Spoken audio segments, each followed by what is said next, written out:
మీ business ఏదైనా మీ ఊర్లో promotion చేయాలంటే అది సుమన్ టీవీతోనే సాధ్యం. ఇప్పుడే సంప్రదించండి. అందరికీ నమస్కారం. 2024 మే నెలలో జరిగిన సార్వత్రిక ఎన్నికల్లో ఎర్రగొండపాలెం నుంచి తెలుగుదేశం పార్టీ అభ్యర్థిగా పోటీ చేసిన సోదరులు ఎరిక్సన్ బాబు గారు స్వల్ప తేడాతో ఓడిపోవడం జరిగింది. 4825 ఓట్ల తేడాతోనే ఓడిపోవడం జరిగింది. మళ్ళీ 2029లో జరిగే ఎన్నికల్లో కానీ వచ్చే ఏడాదిలో జరిగే గ్రామ పంచాయతీ, మండల పరిషత్, జిల్లా పరిషత్, అదేవిధంగా సహకార సంఘ ఎన్నికల్లో అత్యధిక స్థానాలు ఎర్రగొండపాలెం నుంచి తెలుగుదేశం పార్టీ తరఫున పోటీ చేసే అభ్యర్థులంతా గెలుపొందాలనే కృతనిశ్చయంతో పార్టీ ఉండడం జరుగుతుంది. ఆ మేరకు ఇక్కడ జరుగుతున్న పరిస్థితులను, ప్రభుత్వంతో ఏమైనా అధికార యంత్రాంగంతో ఏమైనా ఇబ్బందులు ఎదురవుతున్నాయా, అంతేకాకుండా గ్రామాల్లో ఏమైనా సమస్యలు ఉన్నాయా, అభివృద్ధి పరంగా ఇంకా మనం చేయాల్సిన కార్యక్రమాలు ఏమన్నా ఉన్నాయా, ప్రభుత్వం దృష్టికి తీసుకోవాల్సిన పనులేమి, వాటన్నిటిపైన కూడా ఈరోజు మండల పార్టీ అధ్యక్షులతో, క్లస్టర్ ఇన్ఛార్జీలతో అందరితో, అదేవిధంగా ఏఎంసీ చైర్మన్ గారితో, అదేవిధంగా మన ఇన్ఛార్జి ఎరిక్సన్ బాబు గారితో సమగ్రంగా కూలంకషంగా చర్చించడం జరిగింది. వారందరితో కూడా వారి వారి గ్రామాల్లో, వారి బూతుల్లో జరుగుతున్న విషయాలన్నిటిని కూడా, పార్టీపరమైన విషయాలను, అదేవిధంగా ప్రభుత్వం తరపు నుంచి చేయాల్సిన విషయాలన్నిటిని కూడా వారు సమగ్రంగా అన్ని కూడా చెప్పడం జరిగింది.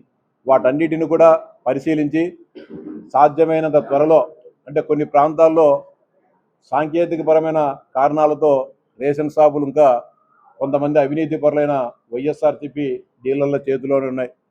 కొన్ని ప్రాంతాల్లో ఫీల్డ్ అసిస్టెంట్లు అనేక రకాలైన అవినీతి ఆరోపణలున్న కొన్ని కారణాలతో ఇంకా అవి కొనసాగుతూనే ఉన్నాయి. అలాగే ఆశా వర్కర్లు కానీ, అంగన్వాడీ వర్కర్లు కానీ, ఇంకా కొన్ని అంతేకాకుండా 2014-19 మధ్య కాలంలో ఆ రోజు ఎన్ఆర్జీఎస్ పథకంలో చేసిన సీసీ రోడ్ల పనులకు సంబంధించిన బిల్లులు కానీ, నీరు చెట్టుకు సంబంధించిన పనులకు సంబంధించిన బిల్లులు కానీ, అక్కడక్కడ కొన్ని పెండింగ్లో ఉన్న విషయాలన్నిటిని కూడా మా నాయకులు చెప్పడం జరిగింది. వాటన్నిటిని కూడా ఒక నివేదిక రూపంలో గౌరవ జాతీయ ప్రధాన కార్యదర్శి లోకేష్ బాబు గారి దృష్టికి తీసుకొని పోయి వీలైనంత త్వరలో వాటన్నిటిని కూడా పరిష్కరించడం జరుగుతుంది. అలాగే ఇటీవలే గౌరవ జాతీయ పార్టీ అధ్యక్షులు చంద్రబాబు నాయుడు గారు పార్లమెంటు తెలుగుదేశం పార్టీ కమిటీలను కూడా ప్రకటించడం జరిగింది. అంతేకాకుండా అంటే క్లస్టర్ యూనిట్స్ బూత్స్కు సంబంధించి ఇంకా అంటే కొన్ని ప్రాంతాల్లో కొన్ని క్యాస్ట్ ఈక్వేషన్ వలన కానీ కొన్ని అక్కడక్కడ పెండింగ్లో ఉండడం జరిగింది.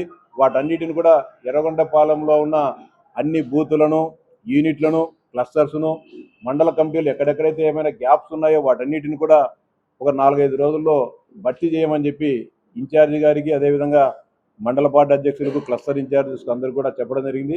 అలాగే ఈ నియోజకవర్గంలో ఉన్న అన్ని నామినేటెడ్ పదవులను కూడా భర్తీ చేయడం జరిగింది. కానీ దురదృష్టవశాత్తు కొంతమంది వ్యక్తులు దేశంతో ఎర్రగొండపాలెం మార్కెట్ యార్డుకి సంబంధించి స్టేకి కోర్టు పోవడంతో స్టే కూడా రావడం జరిగింది. దాన్ని కూడా ఏ విధంగా న్యాయపరంగా ఎదుర్కొని మళ్ళీ ఇంతకుముందే బాధ్యతలు తీసుకోవడం జరిగింది. చేకూరు సుబ్బారావు గారు దాన్ని ఏ విధంగా ఆయన కొనసాగించాలనే దానిపైన కూడా ప్రభుత్వంతో మాట్లాడి దానికి ఎలాంటి ప్రతిబంధకాలు లేకుండా చేయడం జరుగుతుంది. అలాగే కార్యకర్తలందరికీ కూడా ఒక స్పష్టంగా అందరికీ కూడా చెప్పడం జరిగింది. అందరికంటే వ్యక్తుల కన్నా పార్టీ గొప్పది. పార్టీ ఆదేశాలను ప్రతి ఒక్కరు కూడా శిరసా వహించాల్సిందే. అలాగే కొన్ని ప్రాంతాల్లో కొన్ని సమస్యలు రావడం జరుగుతుంది. తెలుగుదేశం పార్టీకి సంబంధించిన ఎవరైనా ఫ్లెక్సీలు వేయాలనుకున్నా ఆ ఫ్లెక్సీలలో గౌరవ చంద్రబాబు నాయుడు గారి ఫోటోలు, లోకేష్ బాబు గారి ఫోటోలు పెట్టే పక్షంలో ఖచ్చితంగా జిల్లా పార్టీ అధ్యక్షుని ఫోటోలు పెట్టాలి. అదేవిధంగా ఆ పార్లమెంటు సభ్యుని ఫోటోలు ఖచ్చితంగా పెట్టాలా. ఆ నియోజకవర్గ శాసనసభ్యుడు కానీ లేకపోతే శాసనసభ్యుడు లేకపోతే తెలుగుదేశం పార్టీ తరఫున బాధ్యత వహించే తెలుగుదేశం పార్టీ ఇన్ఛార్జి ఫోటోలు పెట్టాలా. ఖచ్చితంగా వీటన్నిటిని కూడా పాటించాలని చెప్పి కార్యకర్తలందరికీ కూడా స్పష్టంగా చెప్పడం జరిగింది. అదేవిధంగా మండలాలలో వేసేటప్పుడు ఖచ్చితంగా మండల పార్టీ అధ్యక్షుని ఫోటో కూడా ఏదైతే పార్టీ ప్రోటోకాల్ ఉందో దాన్ని విధిగా పాటించాలని చెప్పి కూడా చెప్పడం జరిగింది. మీరు వ్యక్తిగతంగా ఫ్లెక్సీలు కానీ ఇంకోటి కానీ వేసుకునేటప్పుడు ఎవరికి కూడా అభ్యంతరం లేదు. పార్టీ నాయకుల ఫోటోలు ఉన్నప్పుడు మాత్రం ఖచ్చితంగా ఎవరైనా సరే వీటిని తూచా తప్పకుండా పాటించాలని చెప్పి అందరూ కూడా సూచించడం జరిగింది. అందరూ కూడా చెప్పడం జరిగింది. ఖచ్చితంగా పార్టీ నియమావళి ఏది ఉందో దాన్ని అందరం కూడా పాటిస్తామని చెప్పడం జరిగింది.